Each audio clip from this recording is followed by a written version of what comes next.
வாக்காளர் பட்டியல் சிறப்பு தீவிர திருத்த பணிகளை தேர்தல் ஆணையம் உடனடியாக நிறுத்த வேண்டும் என மம்தா பானர்ஜி வலியுறுத்தியுள்ளார். தமிழ்நாடு, கேரளா, மேற்கு வங்கம், ராஜஸ்தான் உள்ளிட்ட மாநிலங்களில் எஸ்ஐஆர் எனப்படும் வாக்காளர் பட்டியல் சிறப்பு தீவிர திருத்த பணிகளை எதிர்த்து போராட்டங்கள் வெடித்துள்ளன. இந்நிலையில் எஸ்ஐஆர் குளறுபடி குறித்து தலைமை தேர்தல் ஆணையர் ஞானேஷ்குமாருக்கு மேற்கு வங்க முதலமைச்சர் மம்தா பானர்ஜி கடிதம் எழுதியுள்ளார். அதில் தேர்தல் ஆணையம் மேற்கொண்டுள்ள எஸ்ஐஆர் குழப்பமானது வற்புறுத்தும் வகையில் உள்ளது என குறிப்பிட்டுள்ளார். இது மிகவும் ஆபத்தானது என்றும் இதை உடனே நிறுத்த வேண்டும் என்றும் கேட்டுக்கொண்டுள்ளார்.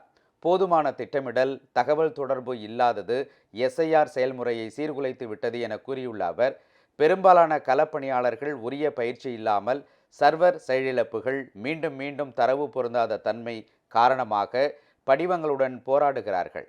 இந்த வேகத்தில் டிசம்பர் 4ஆம் தேதிக்குள் பல தொகுதிகளில் உள்ள வாக்காளர் தரவை தேவையான துல்லியத்துடன் பதிவேற்ற முடியாது என்பது உறுதி.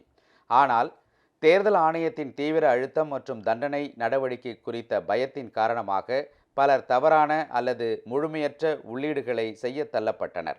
இது உண்மையான வாக்காளர்களின் வாக்குரிமையை பறிக்கும், வாக்காளர் பட்டியலின் நேர்மையை பாதிக்கும்.